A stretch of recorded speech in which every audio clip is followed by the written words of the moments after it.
আসসালামু আলাইকুম রহমতুল্লাহি ওয়া বারাকাতুহু। সরিষা পোড়া থেকে বাঁচার উপায়। অনেকেই চাল পোড়া থেকে বাঁচে, সরিষা পোড়া, রুটি পোড়া এগুলা থেকে বাঁচার উপায়। তো আপনি শয়তানের ধোকায় পড়ে আপনি চুরি করে ফেলেছেন। এখন মসজিদের ইমাম সাহেব বা কোনো আলেম আপনার জন্য চাল পোড়া নিয়ে এসেছে, অথবা সরিষা পোড়া, অথবা রুটি পোড়া, অথবা আয়না পোড়া। তখন আপনি কীভাবে বাঁচবেন? তো সম্মানিত ভিউয়ার্স, শয়তান কিন্তু মানুষের রগে রগে চলে, অথবা কোনো কষ্টে পড়ে বা অভাবে পড়ে মানুষ চুরি করে। তো চুরি করা থেকে আপনাকে অবশ্যই মুক্ত থাকতে হবে, আপনি অবশ্যই বেঁচে থাকবেন, কেননা এটা অত্যন্ত মহাপাপ।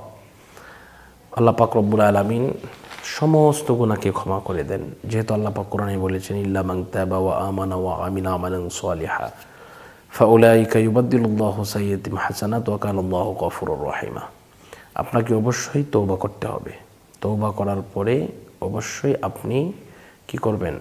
আপনাকে অবশ্যই এটা মনের ভিতরে রাখতে হবে যে আমি জীবনে যা করেছি, ভুল করেছি, এই জীবনে আর কোনোদিন এমন কাজ করব না, এমন পাপ আর করব না।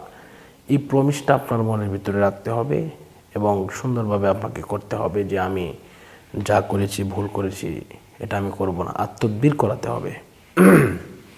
আপনি যদি তওবা করেন কিন্তু তদবির করালেন না, তাহলে আপনার অবশ্যই কি হবে না, আপনার কোনো কিছুই কাজ হবে না, এটি আপনি ধরা পড়ে যাবেন। এজন্য আপনাকে অবশ্যই তদবির করাতে হবে। তদবির করানোর জন্য আমার সাথে এই নাম্বারে যোগাযোগ করবেন 016-430-63744।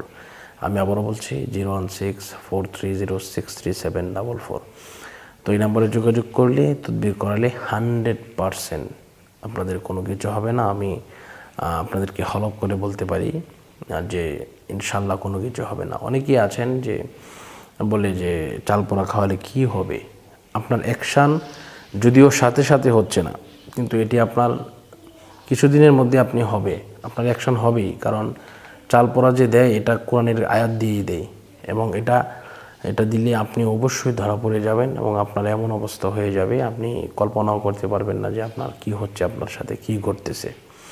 এজন্য সবসময় চেষ্টা করবেন এগুলা থেকে বিরত থাকতে, আর তওবা করবেন মন থেকে।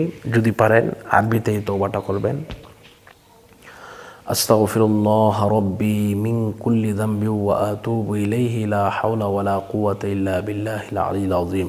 আমি আবার বলছি, আস্তাগফিরুল্লাহ রাব্বি মিন কুল্লি যামবি ওয়া আতুবু ইলাইহি লা হাওলা ওয়ালা কুওয়াতা ইল্লা বিল্লাহিল আলিয়্যিল আযীম। এভাবে এই তওবাটা করবেন ইনশাআল্লাহ। তো আল্লাহ পাক রব্বুল আলামিন আমাদের সকলকে সুস্থ রাখুন, সুন্দর রাখুন, সেই প্রত্যাশা এবং কামনা করে আজকের মতো এই পর্যন্তই বিদায় নিচ্ছি। যারা আমার সাথে যোগাযোগ করতে চান নাম্বার ইনশাআল্লাহ যোগাযোগ করবেন। আসসালামু আলাইকুম ওয়া রাহমাতুল্লাহি ওয়া বারাকাতুহু।